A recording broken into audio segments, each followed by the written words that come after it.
Hello everyone, be welcome to our webinar series from PM officers.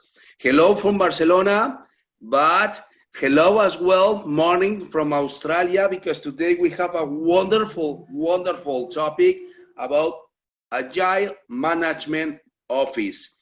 Today we are so exciting because we are going to have our guest Fatimah Abbouchi from Melbourne, Australia. She is one of our favorites people, in this case, professional leading about agile mindset. She's going to share with us today about Agile Management Office, a framework, a concept, and so many other things. She is currently the CEO and founder of agilemanagementoffice.com and a company, and many other things. I don't want to say anything else. I just want to hear. Fatima, thank you very much from Barcelona, Spain, for sharing with us. It's very early for for people who is right now listening and following us. Just know that it's right now 5 a.m. in Melbourne, Australia. It's very early for Fatima. And thank you very much. Just Fatima, please. Yes, thank you. Be welcome.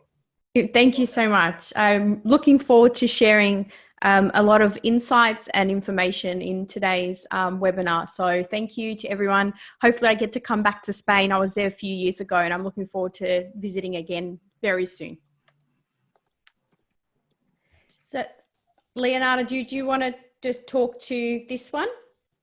Yeah, thank you very much for all our community and followers from PM offices. Just want to a friendly reminder to fill up our global survey of project and product management officers. Remember, after you fill up, you are going to receive a copy of the global results. We are talking about PMO, APMO, Agile Management Office, Value Management Office, project, risk management, change management, but all related, okay, with a PMO. So this is the slide for later at home. Please help us to fill up this survey to have more information for the current state of project and product management offices. Thank you very much for all. Thank you, Fatima. Go ahead, please. Wonderful. Thank you. All right, guys, let's get started. I hope you're bringing the energy because it is early here. So I'm going to try to give you as much energy as possible. Get ready for a lot of information. So make sure you have your pen and your pad ready to take some notes and write down some insights that you learned today. As Leonardo mentioned, I am currently the CEO and founder of Agile Management Office, the business and the concept. In my spare time, I also like to volunteer for the biggest national mental health association here in Australia. And I also am a corporate advisor for Aarhus University in Denmark, where we initiated some research in relation to the Agile Management Office concept a few years ago and have continued to do that. In addition to that, I also host the Agile Ideas podcast, but my professional passion has seen me govern change and work across projects, programs and portfolios and the PMO space in portfolios of $1 billion Australian dollars and 16 different industries globally. So I've had the opportunity to work 22 different companies and also in 16 countries. So very, very fortunate to have had that opportunity to do that. I wanted to share with you a little bit more about the story before I get into the details around the AMO concept, to give you a bit of an overview of the background. From a really early age, I was very curious and a problem solver and someone who naturally found ways to be resourceful. And that's when I fell into project management. So straight after secondary college, I fell into project management by accident, and I've been in project management for the last 16 years and absolutely love it. I started my first business in 2012, and then the idea for AMO concept, the AMO method and Agile Management Office overall came to fruition in 2014. I then applied my concept and my philosophy at a big four national bank here in Australia that I will tell you more about. And then the actual business itself was established in 2016. I then conceived the white paper in 2018, partnered with the university in 2019, and now continuing to work with clients across the world. My promise to you today is I'm going to help you understand why the AMO concept was conceived and the necessity for why it was conceived, take you behind the scenes of an AMO in action, introduce 5 approaches, techniques for your PMO agility, and tell you how we can stay connected. Globally, more and more organizations are moving to more agile ways of working. This specific issue has left project management offices in the world in a little bit of a predicament. Basically, you need to transform the way that you work or you become dissolved. But before we can start talking about improvements, we need to understand some of those challenges in a bit more detail. And I thought it would be a good opportunity to take you behind the scenes of some of our research and look at the history of PMO based on the work that we've done over the last couple of years. What we've done is learnt from those challenges, learnt from those real life examples, and learnt from our customers in order to develop a concept that can work for everybody. So let's look at the project and PMO evolution first. So as part of our global white paper series, we took a look back at the history of PMO and where it's come to be today. We looked at undertaking on-site research with clients and discussions over about 2 or 3 years. We took interviews across 7 countries. We had interviews with academics in Australia and in Europe. We reviewed existing research papers and academic information available, and we ran a global survey as well. And what we found was there's a stark contrast between the history of project management, which you can see there's been quite a lot of evolution for. And when we compare that to the PMO, it's actually a very different story. When we think about the term project office, it dates back to the early 1800s, and it was used as a way to drive productivity to support a significant number of projects. But then it started to slowly change, although the premise of the project management office has not really changed that much. In fact, most of the changes in and around the PMO have always been referenced or embedded in project management. And you can see that when you look at things like the PMI, or when you look at Prince 2, etc. Agile PMO itself is very new. There's no clearly defined framework or method or anything like that. There wasn't, and there still really isn't. So we started to develop that 4 years ago. When we look at Agile and the PMO, which is becoming a big discussion point globally, it's because of 3 key reasons.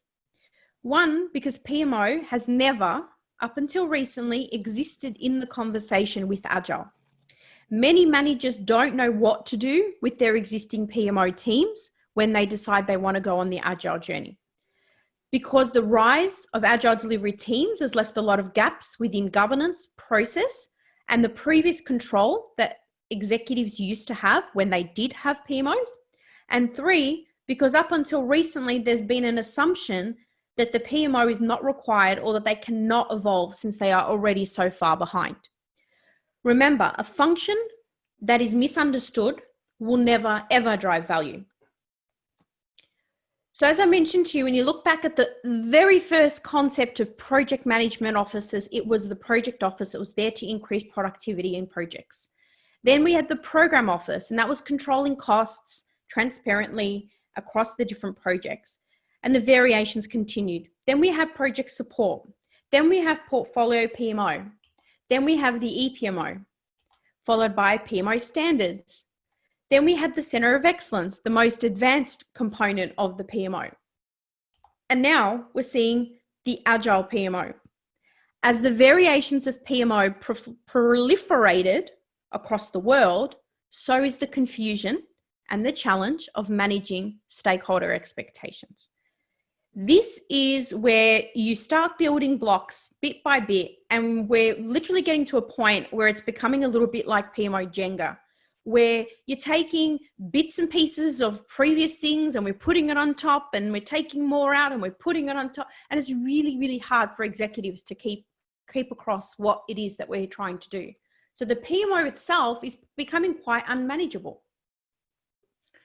When we did our research, we identified 7 priority challenges as part of the work that we did last year. And these are evident not only in our own research, but in almost every survey that we have researched, in almost every academic paper where they were looking at it. Whether you're looking at a KPMG survey or a Deloitte survey or a McKinsey survey, whenever we're finding surveys around the PMO, these are probably the most prominent challenges that are existing. And then there's plenty of others, but these were the top 7. It's how do we keep up with Agile, and how do we drive change if we're not structured right? Where do we fit within the organization? Do we report to the CIO? Do we report to the CEO? Do we report to a project manager? Why are our stakeholders unclear about what we do? Why are project managers not advocating? Why are project managers not putting their foot down and saying, we need to keep this PMO because they make our lives easier? Why is there a perception that when you add the layers of governance that comes with PMO, that things will slow down? And how do we improve when there's almost no budget going to the PMO to uplift their capabilities? And then finally, why do we always have to justify our existence? How many times do we have to constantly prove why we have adding value and why we need to exist? And these are some of the questions that we asked. Today, I want to focus on governing in agile ways and focusing on agility. Governing in agile ways, both from an agility perspective and from a perspective of being prepared for agile. Because most of the PMOs that we spoke to and others in our survey said they were not prepared.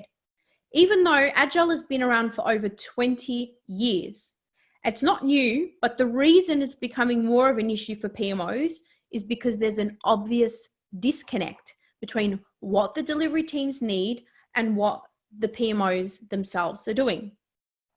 Think about how many Agile coaches are there now, helping delivery teams to be successful. But how much of that is there for PMOs? None, 0. I mean, only up until very, very recently, I've started to hear articles talking about the Agile and the PMO from an article I've seen from Deloitte recently. And even with Scaled, the Scaled Agile for Enterprise, so SAFE, the SAFE Agile, one of the biggest Agile framework methodologies that exists, they've only just recently started introducing the APMO into their discussion. But prior to that, there was very little when it comes to governance. Why? Because it's needed, it's a necessity, but they don't know how to make it work. Thankfully, we figured it out, and we're here to share some of that insight today. When we interviewed some CIOs in the last couple of years and asked them about what they're doing with their PMOs, most of them said they were dissolving them. They were dissolving their PMOs, which is not a positive thing for many of us who do provide value. And also, when you think about Agile and you think about PMO, the assumption is that governance is always waterfall in nature. Yet governance, we know, is actually not waterfall in reality. And so some of these are some of the things that came to mind when we started thinking about how we take agility, not just Agile, and actually make it work for us. So what is an AMO and what does it look like? Well, let's start off by talking about what do we mean by Agile. Now, when we think about Agile, there's so many differences between Agile, that is big A Agile, and that is the official formal Agile, the Agile Manifesto, and all of the Agile methodologies that have came into play that you use when you want to do delivery in an Agile way. These are the things that you can see. Although when I'm referring to Agile, I'm referring to small A Agile. And small A Agile is all about the softer skills and all of the things that you need to be successful, regardless of whether you're running waterfall or Agile methodologies. This is applicable to any PMO, and it should be something that we are taking into consideration, utilizing and thinking about all the time. So we're talking about both big A Agile and small A Agile. So let me tell you a little bit of a story. In 2014, and you may remember when I first started talking to you today, I mentioned to you that in 2014 is where the AMO method concept came into mind. I was engaged to set up a global PMO. Now, it was global because it spanned 13 countries.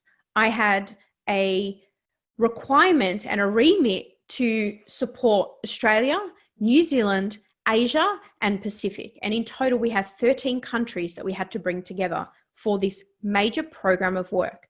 It was the most important program for one of our big four banks in Australia in that time. And it was a program that we were running directly for the CEO. It was something that I needed to define frameworks for, and I needed to define governance that could not only support the program centrally from the perspective of the head office, which was running out of Australia, but also I needed to think about how do I get governance to be consistent so that we have proper reporting, proper collaboration, and effective outputs across all of those other countries as well.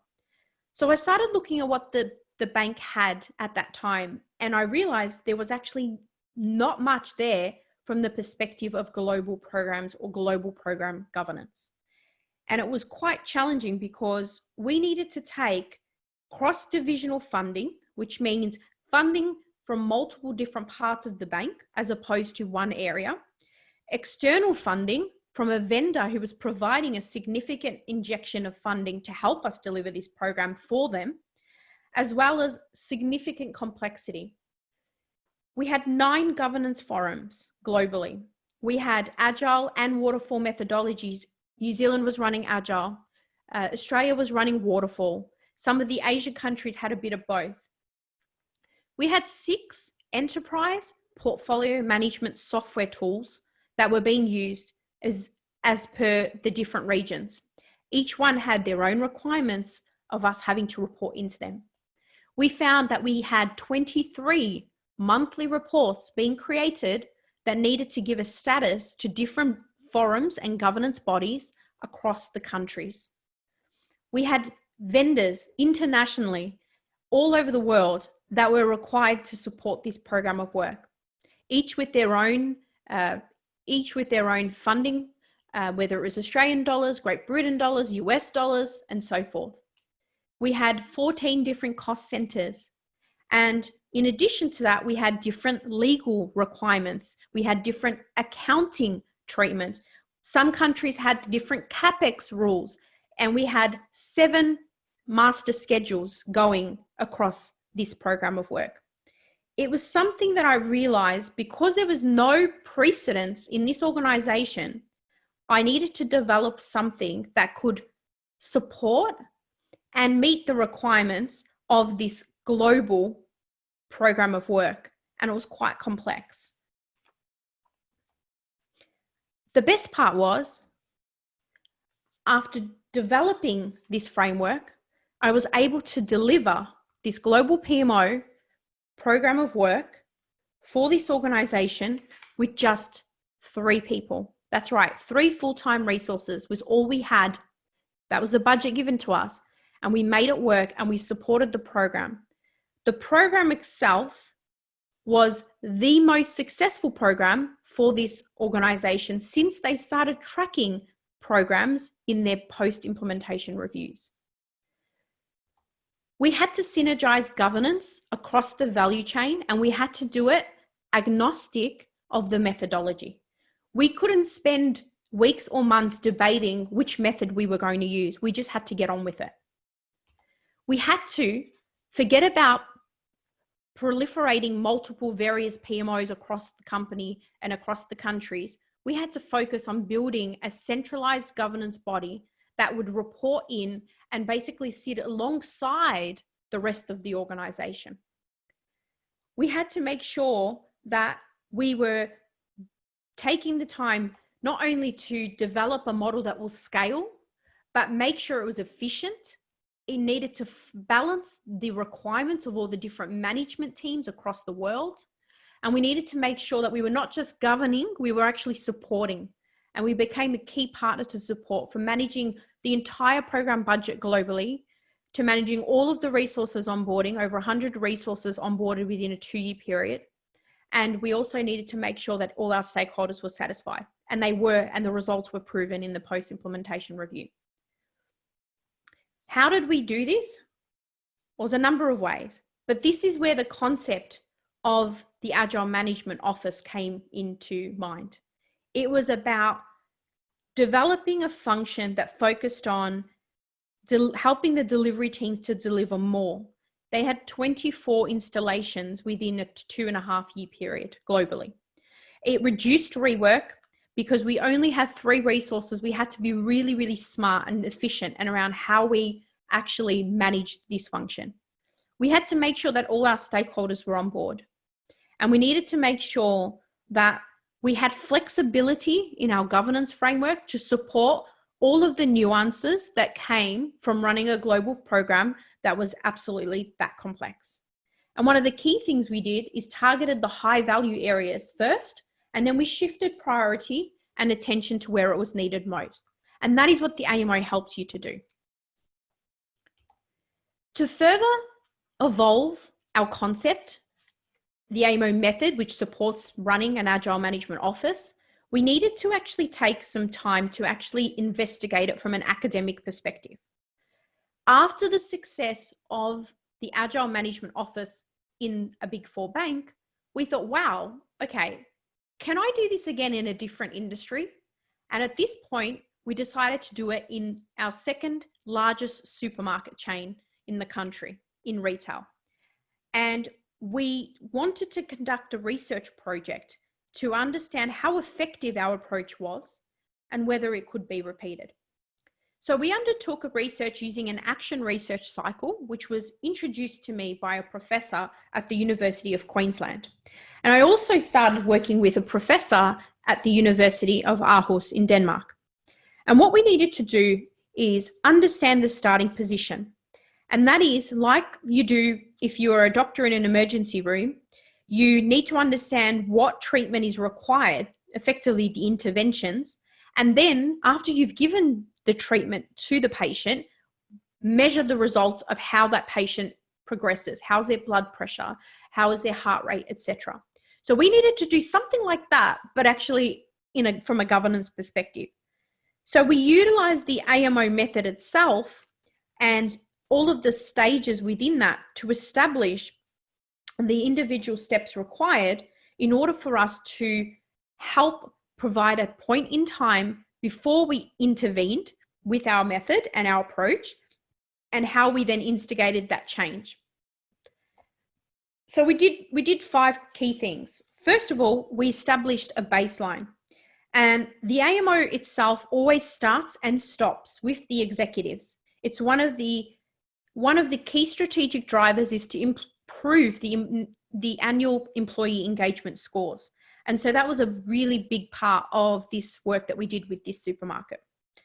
We developed our MVP, which is our minimum value proposition, and we agreed where things that we had to start doing, stop doing, do more of, and do less. We built out a framework, which we integrated from the people, the information, the governance, and the delivery of the change. We also then embedded the change with their team. We helped their team understand what they needed to do and how they can get involved. And because they were listened to, they were very grateful. And then we always make sure that we embed and provide that ongoing formula for embedding via the continuous improvement path. We took reference of our current state in the baseline stage, and then we looked at it again. And what we found was in less than a year, there was a 15% increase in employee engagement scores. This department that we applied the AMO concept to was the highest score, 8% above the average of all the other departments within this supermarket. We increased the maturity based on 2 levels. And when we surveyed all of the staff members, they rated this approach 9 out of 10 for effectiveness. So what is an AMO exactly? Well, it's made up of a few things. First of all, you've got the method. The method is a highly effective approach that it defies the prescriptive one-size-fits-all approaches.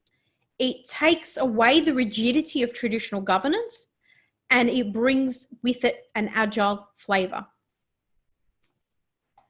The framework, it's a library of guiding principles that brings together proven practice. It brings together tools, techniques, templates, all of the things we're learning. Every time we learn from our customers, we re-embed and update our method and the framework that supports it. And then it's our people, the people side of it, the people, the AMO consultants themselves, those that have had the opportunity to go through and utilize the method and the framework can then ultimately apply that in other organizations and continue to see the same results. Now, we do that, making sure that throughout that approach, the ultimate goal of the AMO is to provide complete flexibility. No more command and control rigidity, you must do this, you must do that, because it doesn't work. We know that. We make sure that we're introducing positive behaviors, and we make sure that we drive value. Now, these may seem very simple, but they make a world of difference if done really well. Now, where and how does the AMO work within an organization? Well, let's take a look. First of all, when you think about an organization, we break it up into 3 parts. You've got the strategy. Think of this, every for-profit organization's objective is to increase revenue, right? So doing so will often lead to more investment in projects. You'd hope so. So our strategy is the organization's path and how they intend to increase their revenue and why most of us are employed to support the realization of those strategic objectives. So when you think about the strategy, this is the how. This is the how. This is the way that we want to make sure that we're meeting those strategic objectives for the organization. Then we look at the strategy being the why. Then we look at the delivery, which is the how. And the delivery, this is the space where you transform or change the business. This is where all the project managers go and all the governance and all the current PMOs and all of the delivery stuff, all the transformations, etc., is in the how, in the purple. Then along the journey, sometimes we need to stop at various platforms. Imagine we're on a train track to top up our fuel and to take a restroom break and deliver bad news, sometimes on project budgets, or report how many passengers are on the train. Think of that as the reporting. This is the role of the operations team. They help to make sure the train stations are active and running. Think of this as the where. We often forget that to navigate this path, we need to facilitate, motivate, and direct the train, its drivers, and its passengers, making them aware of potholes, when the train tracks are approaching, red lights, when we need to service it to prevent accidents, etc. That's the AMO in the center. It brings everyone together while maintaining a safe distance. It defines the guardrails and it monitors the performance for improvement. Think of this as the integration point. So we start with strategy and we work top down. We also work from operations and work bottom up. And then we also align side to side. Doing so, it means that we can not only establish the frameworks, establish the service and the function that supports the value chain, but actually can monitor it as well. And that is fundamentally how the AMO connects and is connected across the value chain within an organization. It starts and stops with the executives and it connects throughout. The AMO specifically is there to close the gap and to address a number of challenges which you heard me talk about before. It provides flexible, agile governance. It's always aligned to the executive. It's very, very interactive in the way that it works. It will bridge the gap with delivery. It helps to improve the efficiency, resulting in greater capability uplift and continuous improvement. And it also demonstrates ongoing value. Why? because it's visible and it's transparent and it helps you to solve problems quicker. There are some myths that we've observed in the Agile PMO world that we've come across in the journey, and I thought I would share some of these quickly with you. These are some you might have heard of. My favorite one is that they assume everybody in the PMO must become a Scrum Master. No, but it's possible that people with those skill sets can. The assumption that you cannot do anything waterfall. No, that's not correct. I've actually seen many organizations, and not one of them in the last at least 5 years have done pure end-to-end Agile. None of them. They're all still doing elements of waterfall as well. You can't track or manage costs. That's a myth. It's busted. You can't set up or use frameworks, or you don't need a schedule. And the most common one, the PMO is no longer